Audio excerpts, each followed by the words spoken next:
లీలాకరం అనే మహిళ ఒక నిరాశకు గురైన ఫిల్మ్ మేకర్.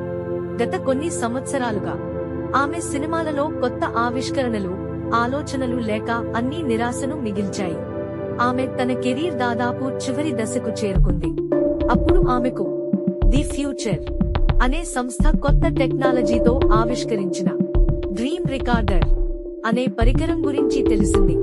ఈ పరికరం మన రాత్రి నిద్రలో వచ్చిన కలలను వీడియోలుగా రికార్డ్ చేసి కంప్యూటర్లో సేవ్ చేయగలదు.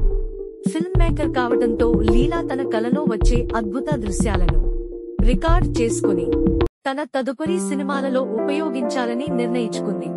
మొదటి రాత్రి ఆమె కలలో చీకటిగా ఉన్న ఒక వీధిలో కొట్టుకునే లైట్లు కనిపించాయి. కానీ రెండో రాత్రి ఓ అద్భుత నగరం, అందమైన నదులు, రంగులు మారే ఆకాశం కనిపించాయి. ఆ కలల ఆధారంగా రూపొందించిన సినిమాలు మంచి ఆదరణను పొందాయి. లీలా కెరీర్ మళ్లీ పూర్వ వైభవానికి చేరింది.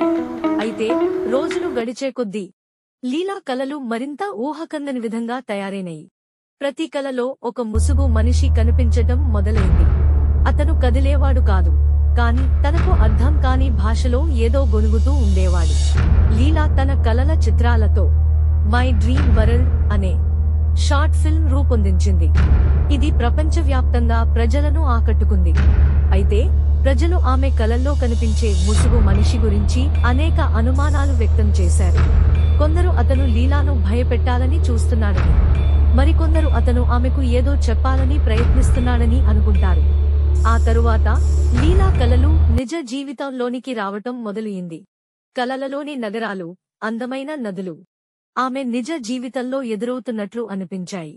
అలానే తన కలలో ఉండే ముసుగు మనిషి ఆమె చుట్టూ నీడలాగా కనిపించడం ప్రారంభమైంది. ఒక రోజు కలలో లీలా అతడిని "నువ్వెవరు?" అని అడిగింది. అతను ముసుగు తీశాడు. లీలా ఆశ్చర్యపోయింది. అది తన ముఖమే. ఆ ముసుగు మనిషి ఎవరో కాదు, తన అంతరాత్మ అని తెలుసుకుంది. అది లీలాతో "నువ్వు నీ ఆలోచనా శక్తిని కోల్పోతున్నావు. కలలపై ఆధారపడకుండా నిజ జీవితంలో సృజనాత్మకతను వెతుకు" అని చెప్తుంది.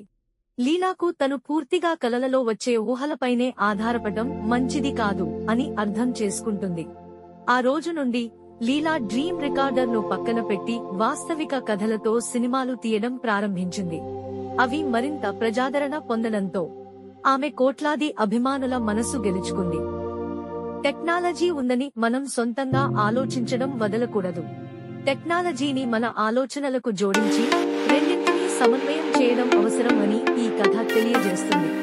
ఇలాంటి మరిన్ని ప్రేరణాత్మక కథల కోసం మా ఛానల్ ను సబ్స్క్రైబ్ చేయండి, లైక్ చేయండి మరియు షేర్ చేయండి.